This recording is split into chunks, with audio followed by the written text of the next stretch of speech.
Steve Colm, right-hander, takes over in inning number 2 as McTeague goes a clean 1-2-3 first. So we'll see the righty take to the mound with a 1-0 lead. Representing the top game is number 7, Frank Esposito.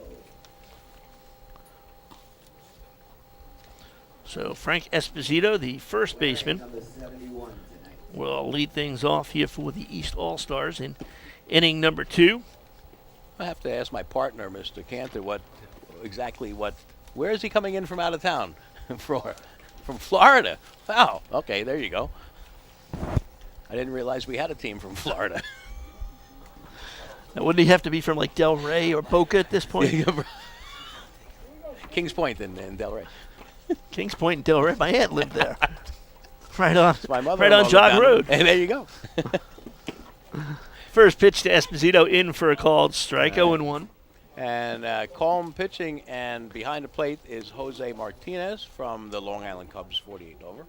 And Jose, again, one of those guys as Esposito grounds weakly to second base. Just nipped him. That was close. Yeah, actually the ball is not, I don't know if he sat back on that one or if the grass is a little damp and slowing things down, but the play was closer than you would have thought. So Henry Faltaldo, the center fielder, steps in with one down here in the top half of the second inning. Right-handed batter against the right-handed pitcher, Colm. Fouls the first offering out of play, 0-1. And you can tell that Montalvo's a rookie because he's swinging at the first pitch. Guys who have been in the league for a while and been in the All-Star game for a while know that you're supposed to go up there and take a couple of pitches so you get some face time on camera. Off speed in the dirt, evens the count at 1-1. And that's especially because the West squad today in the first base dugout has close to 30 guys on it, and that's really a function of the number of teams we have and try and give every team a fair opportunity to be represented here in the game. We've been doing this for, I don't know, what did we say, Hal, 15 years? Oh, we've been doing it about 15. And actually, and there were All-Star games for a couple of years before that, before the era of television, when we used to use teletype and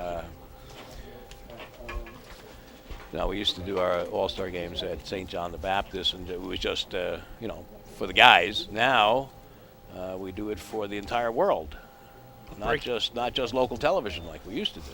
Breaking pitch up high. So Fontando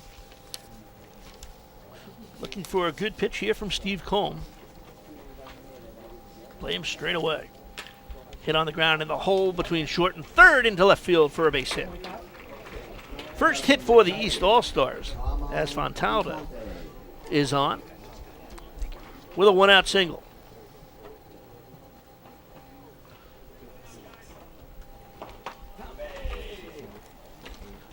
So with one away, The Tigers.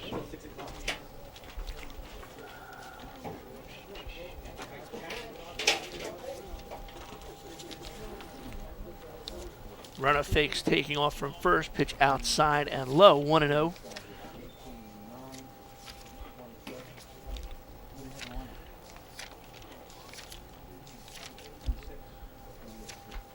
I believe Scott Nigro, the batter. It's Carmine Infante. Oh, Carmine Infante. Carmine Infante, number 15 from the Long Island Tigers, and the 48 and over. Well, I didn't pull the squad out. Hails from Glendale, Queens. 1-1 the count. Stationary electrical engineer. Pops that one up in the infield. And that'd be John McCormick, settles under it for the second out of the inning. So 2 away. Coming up, batting 7, Scott Nigro. And now Scott Nigro steps in, right-handed batter, playing left field. Wearing number 18. Sons of the Beach. So we'll see if the runner at first, Fontaldo, looks to take off. Pitch in the dirt, And he will take off on that wild pitch. He's not going to stop either, unless somebody. So now down in Throws the scoring hook out. position as they look to tie this game up at 1, as the West All-Stars plated a run in their half of the first inning. So Scott Nigro is an attorney from Long Beach, New York. Went to Cornell University. Currently hitting .424 for the Sons of the Beach in the 48 and over division. Takes a strike on the outside corner. Now they come from far and wide to play midweek baseball. They do. We have, now that you mention that, Hal, we have players who come from Westchester, Connecticut, and New Jersey who regularly play midweek, an entire season. Not just guys from Long Island, not just guys from Queens. Really, we have guys from the tri-state area, which that, to me, is Dedication. Yeah, is dedication, and also speaks well for the league and the level of competition as Nigro goes down swinging on a breaking pitch to end the top of the second, with the West leading 1-0. And you want to talk about your brother-in-law, Hal? We could certainly Why talk don't we about talk Tyrus about? Why don't we Baseball talk about your Products. brother-in-law? Based in Levittown, New York. Phone number 516-313-9680. You can find them on the web at tyrusbaseball.com. Custom bats, pine tar rags, grip sticks, rosin bags, glove conditioner, and he has some products that, on the way in, he's got a table set up. Players came by and looked at the wares, and today, especially in your league, Tim, with wooden bats being the only bat that players are allowed to use, trying to find good quality wood, trying to find maple, ash, whatever type of bat you might need. Tyrus Baseball Products has it. Also developed some pine tar, which each of the teams has in their respective dugouts today. How I was taking a look and talking to him. He's got a product there that I don't want to say he invented it, but he developed a pine tar gel, I think it is, and it's a novel idea. And I checked out his bats. The price on his maple bats, I think, were About $65, yeah. and that's a very good price for a maple bat. Yeah, you go into any of the major sports chains and you'll see bats for a lot more. I know, obviously, the aluminum. I was in one of the sporting goods stores, $300 for an aluminum bat. Yeah.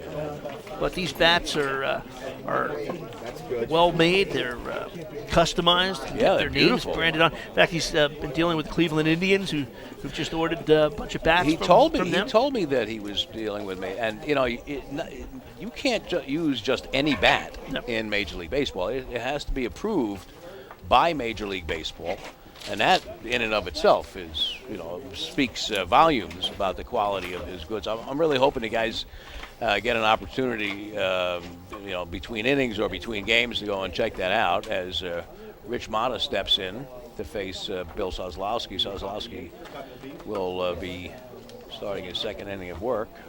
And once again, tyrusbaseball.com. You can check him out on the web. And Ken Fazio, the owner, one of the reps for Tyrus, probably stop by and sit in for a half inning sometime during this game. So Rich Mata, who plays for the Long Island Rays, and again, a first-year All-Star because he only takes one pitch and then grounds out to the shortstop. Not giving us enough time to talk about him. No. Well, here's another guy out of Flushing, Queens. So Mata traveling not too far, although the traffic from Queens on a Friday, as today is, not the easiest thing to do to get here, but he's here and grounds out 6-3 in his first play. If you heard our public address announcer there, Mr. Cantor, introducing Jose Martinez from the Long Island Cubs, but he introduced him as Jose Martinez de la Máquina Azul, which is a name that our players came up with a few games ago when we were behind 7-1 in the third inning and came back and won the game 19-7. And from that was born La Máquina Azul, which translates from Spanish to the Blue Machine in English. And Jose is one of those players who can play every position. The only position I've never seen him play actually is first base. Really? He pitches, he catches, he plays all three outfield positions. I mean, he's really an all-round ball player. He can still run. It's amazing because you think about, obviously, a catcher, you've got to have a good glove, and third base, any position you have to have a good glove, and a position where you're known to catch the ball from other people is a position you've never seen him play before. I've never. That doesn't mean I don't think he can play the position. I'm pretty sure he could play whatever position you put him at. I just in playing against him for many years and now having him as a teammate, I have never seen him at. Of course, we've never had the need to put him there. We have any number of competent first basemen on the squad. Well, maybe next game you're just gonna have to put him out there. I'll have to see. Yeah, we'll I'm trying to remember. I think the last player in Major League Baseball to play all 9 positions in a game. My recollection, Bert Campaneris. That sounds. Oakland A's back in the 70s. Was he with Oakland then? Sure. Okay. I believe he's done it. I don't recall anybody since then. So Jose this year he's 3-1. I'm sorry, he's 3-1 as a pitcher, and he's hitting .433. I'm sorry, no, that's his lifetime. His lifetime average. Lifetime .433. He's hitting .579. Having a pretty this good year. year. On 11 for 25. Yeah, having a Rips good that year. one down the left field line, hooking and foul. Jumped on that off-speed pitch by Sazlowski, but just out in front, and the count holds full at 3-2. No, I'm sorry. He's 1-0 this year pitching. He has been our number 3 or 4 starter behind Jeff Hinman, who's here as an all-star, and behind Big Daddy Dave Terracciano, who's here in the booth with us, and who we're going to have the opportunity to talk to in a little while. So John Lunt steps in with a runner at first in Jose Martinez, who draws a 1-out walk. And It will be held on. Sazlowski and Martinez have played this game before, so I would suspect you'll see Sazlowski throw over because Martinez is definitely looking to run in this situation. Now Sazlowski calls out his catcher here now, not his regular catcher, so a little bit of communication issue between the two. And it's got to be a little bit tough, even if you know each other from maybe a different league, and getting your signals straight. And of course, you've got people behind you in the field that don't know your signals. Right. So in this situation, favors the runner as a real advantage, and as we speak, he's going. Throw down to second, not safe. in time. Martinez slides in above the tag of the shortstop, Ben Caliendo. So a good call there from our managers, managing, and I can't say enough about these guys who managed for us in the All-Star game. Joe DeFrancis from the Long Island Brewers. This is his 4th time managing an All-Star team. As Lunt grounds to the second baseman, Martinez will advance to third. Korn with the play as Martinez goes to third. And that's actually a pretty good play. You don't notice it necessarily on the field, but we noticed it here because we have a good view of the entire field. But Korn was trying to keep Martinez close at second. So he kind of cheated over to the bag and tried to draw Martinez closer as if a pickoff throw might come. And as he ran back, the pitch was hit towards second base, and he was able to get back into position. One of those. It was lucky. He was lucky he was moving in that direction. All right, so we got 2 outs and a man on third. We have another Long Island Cub coming up. This is Steve Kelski.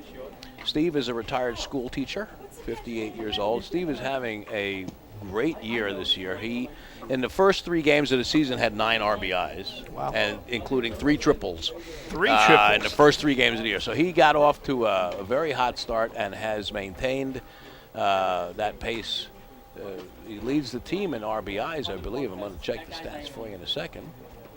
And Steve, who has played for me in 25 and over team in Las Vegas, he's played for me in 48 and over team in Arizona. He plays for Eddie in 52 and over in Florida. Steve is in tremendous shape. Nice guy. Like I said, a retired school teacher. Lives in Bohemia. He pops one up, and that's going to drift out of play.